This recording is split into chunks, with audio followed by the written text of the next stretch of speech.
मुंबईची प्रगती आणि विकास झाला त्यात मुंबईच्या लोकल रेल्वेचा मोठा वाटा आहे. मुंबईच्या दळणवळणाचा विचार केला तर रेल्वेचा प्रवास मुंबईमध्ये अतिशय स्वस्तातला आणि कमी वेळात होणार आहे. परंतु सध्याचा मुंबई लोकलचा प्रवास मात्र जीवघेणा झालाय. रोज मुंबई लोकलमधून लाखो प्रवासी प्रवास करतात. त्यातल्या अनेकांना आपला जीव गमवावा लागतो. याचाच विचार करता रेल्वे अनेक नव्या रेल्वे मार्गांचं निर्माण करत असते. नागरिकांना करावा लागणारा जीवघेणा प्रवास बंद व्हावा यासाठी अनेक नवे प्रकल्प, अनेक नव्या मार्गिका टाकल्या जात असतात. असाच एक प्रकल्प रेल्वेने पश्चिम मार्गासाठी हाती घेतलाय, विरार ते डहाणू लोकल मार्गाच्या चौपदरीकरणाचा.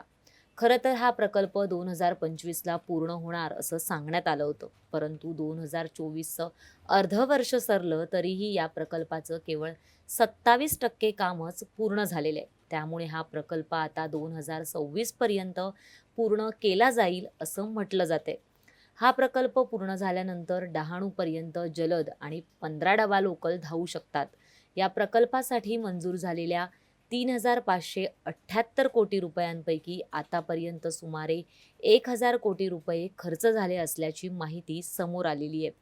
मुंबई अहमदाबाद रेल्वे मार्गावर विरार ते डहाणू स्थानकांदरम्यान 2च रेल्वे मार्ग आहेत. त्यावरून लोकल आणि मेल या दोन्ही एक्सप्रेसची वाहतूक होत असते. त्यामुळे अनेकदा पश्चिम रेल्वे मार्गावरील गाड्यांचं वेळापत्रक विस्कळीत होतं. विरार ते डहाणू दरम्यान लोकलच्या फेऱ्या वाढवण्यावर मर्यादा असल्यामुळे या 2 स्थानकांदरम्यान आणखी 2 लोहमार्ग टाकण्याचा विचार रेल्वेनं केलेला आहे. यासाठी एकूण 180 हेक्टर जमीन आवश्यक असून खाजगी 29.17 हेक्टर जमिनीचं संपादन पूर्ण झालेलं आहे. तसंच सरकारी 10.26 हेक्टर जमीन संपादित झालेली आहे. तर 3.77 हेक्टरवर जमीन MRVCने ताब्यात घेतलेली आहे. 180 हेक्टरवर बहुतांश जमीन ही रेल्वेच्या मालकीची आहे.